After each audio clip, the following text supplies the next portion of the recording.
One of the most surefire ways to decrease participation and decrease funds raised at a gala is to confuse people. Hey, I'm Danny Rosa. I'm a gala fundraising expert, and I can tell you there are so many fundraising ideas that we have in meetings that sound like a great idea. They look like a great idea on paper, but then when we actually get into the gala environment, they totally flop. So we're going to get into that a little bit today. Galas are a wonderful place to be creative with your decor, with your theme, with the way you name some of your silent auction packages. However, that same creativity, when we apply it in the wrong places, ends up totally backfiring on us. It decreases participation and funds raised because ultimately at a gala, you have to keep things super simple. So as an example, one of my events actually a few months ago, it was a casino night themed event. And we thought, and it was a school auction. So school auctions, you play games. They're competitive. They like to have fun. You play games with them. So we decided to play this game that it was going to kind of replace the classic heads or tails game that you play at a lot of galas. I'm not going to explain that game for you right now, but essentially it's a game of chance that you play to win a prize. So, an idea that my client had was instead of playing heads or tails, we're going to play high-low with some cards.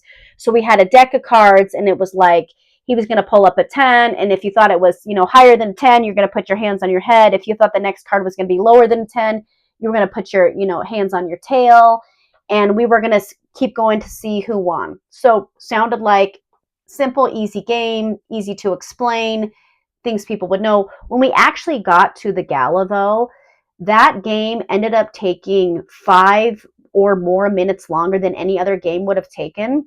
Because the cards we kept drawing, it was really easy to decide high or low. For example, I drew a king. You know that the next card is going to be lower. It was really easy to figure that out. So anyway, it just kept going on forever and forever and forever. It was pretty easy to explain and pretty straightforward, but it took way too much time. So when I looked back at our numbers and our data and I saw how much time that game took us to play versus how much we raised, it was not a good usage of time. And plus, like I said, it was just slightly confusing and slightly off. Now, this is a really innocent example of when we play a game or we do something that's slightly confusing. But I've seen it be way worse. Before I became an auctioneer, I managed these fundraising teams at hundreds of galas. So I've seen a ton of auctioneers. And I remember there's a specific team of auctioneers in my area that they do these really creative fundraising things.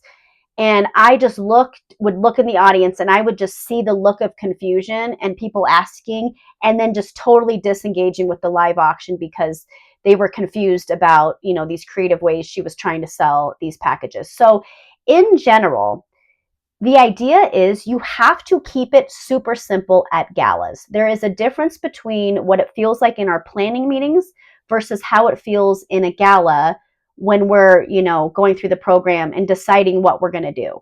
In a planning meeting, it's quiet, it's focused. We are envisioning things from the beginning to the end. At an actual gala, they're talking, they're drinking, they're on their phones. They are not a captive, attentive audience like we are when we are in a meeting. It is a totally different environment, so it really needs to be planned for differently. So here's the idea. The more rules, the more steps, the more explanation a fundraising game or another way that you're selling something takes, the more likely it is that you are going to lose participation and focus and engagement. So if it is not something that a 10-year-old is going to understand the first time you say it, it is not clear enough for your gala. Okay, so a 10-year-old needs to understand it when you describe it and explain it the first time, or it is not clear enough. Now, here's the thing. Sure, confusing people a little bit, not having the perfect instructions at a gala, those are innocent things. It is really not a big deal. But where it becomes a big deal is if you are confusing people and they are disengaging, we are going to lose money. And at the end of the day, that is not worth it. If we have designed our entire gala to be profitable and impactful, then little decisions like this, it is really important that they line up with our strategy. And so if you're deciding that you want to have the most different, most creative gala on the block, just be careful, because if you are too creative, you are going to lose money and you are going to lose attention, and people aren't going to be as excited to come to your event next year. Our biggest takeaway here is that some of the best most impactful fundraising ideas are actually very simple and not too creative.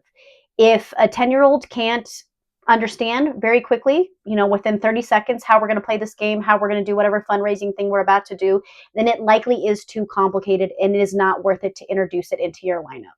Your donors already have a lot of things on their mind. The more thinking that we require throughout our gala, the less participation, the less money we're going to raise. So make sure you keep things super simple. Speaking of simple, this video was simple, this concept was simple, but we go more in depth on how to keep their attention throughout, programs with different logistical considerations and how you should set up your program. We're going to link those 2 videos for you below so that you can learn more about how to create a great donor experience to have a really captive audience. And as always, we hope this is your most profitable gala yet.